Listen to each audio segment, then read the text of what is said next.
नमस्कार, देशोन्नती संपादकीय मध्ये मी ऐश्वर्या शिंदे आपलं स्वागत करते।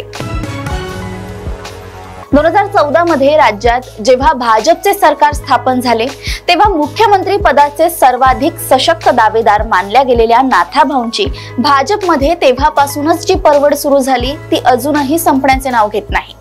त्यांच्या वाढदिवसानिमित्त झळकलेल्या बॅनरवर शरद पवारांचा फोटो होता, त्यामुळे नाथाभाऊ नेमके कोणत्या पक्षात आहे हा संभ्रम निर्माण झाला।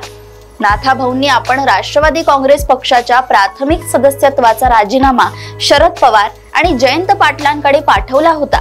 आपण आमदारकीचाही राजीनामा दिला होता, परंतु शरद पवारांनी आमदारकी सोडू नका असे सांगितले आणि पक्षाचा राजीनामाही अजून स्वीकृत झालेला नाही। त्यामुळे तांत्रिक दृष्ट्या आपण अजूनही राष्ट्रवादी काँग्रेसमध्येच असल्याचे सांगितलंय। आपल्याला भाजपमध्ये प्रवेश घ्यायचा होता, त्या संदर्भात भाजपमधील वरिष्ठ नेत्यांशी बोलणेही झाले।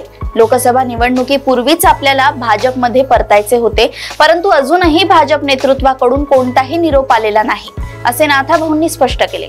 नाथाभाऊंसारखा ज्येष्ठ नेता एखाद्या पक्षात प्रवेश करू इच्छितो आणि तो पक्ष त्यांना काही महिने झुलवत ठेवतो, हा प्रकार खूप दुर्दैवी म्हणायला हवा। नाथाभाऊंबद्दल काही लोकांच्या तक्रारी असतील, काही लोकांच्या त्यांच्या पक्ष प्रवेशावर आक्षेपही असेल, परंतु एक बाब लक्षात घ्यायलाच हवी की राज्यात भाजपला ताकद देण्यात, भाजपला मजबूतीने उभे करण्यात त्यांनी आपली हयात घालवली। ज्या नेत्यांच्या कार्यकर्त्यांच्या त्यागावर आज भाजप हे वैभवाचे दिवस पाहत आहे, त्या नेत्यांपैकी नाथाभाऊ हे एक आहे। त्यामुळे त्यांची या वयात अशी परवड होणे कोणत्याही सच्चा कार्यकर्त्याला वेदना देणारी बाब आहे। त्यांना पक्षात प्रवेश द्यायचा नसेल तर पक्ष नेतृत्वाने तसे स्पष्ट सांगायला हवे आणि त्यांचा पक्ष प्रवेश निश्चित झाला असेल तर त्यांना असे झुलवत ठेवू नये।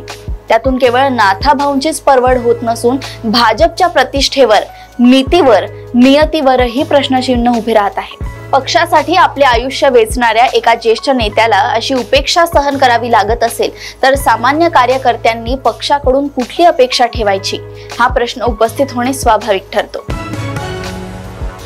अशाच राजकीय घडामोडी व अपडेट सोबत पुन्हा भेटूया देशोन्नती संपादकीय मध्ये। बघत रहा देशोन्नती। नमस्कार। ठळक घडामोडींसाठी देशोन्नती न्यूज चॅनलला सबस्क्राइब करा आणि बेल आयकॉन प्रेस करा।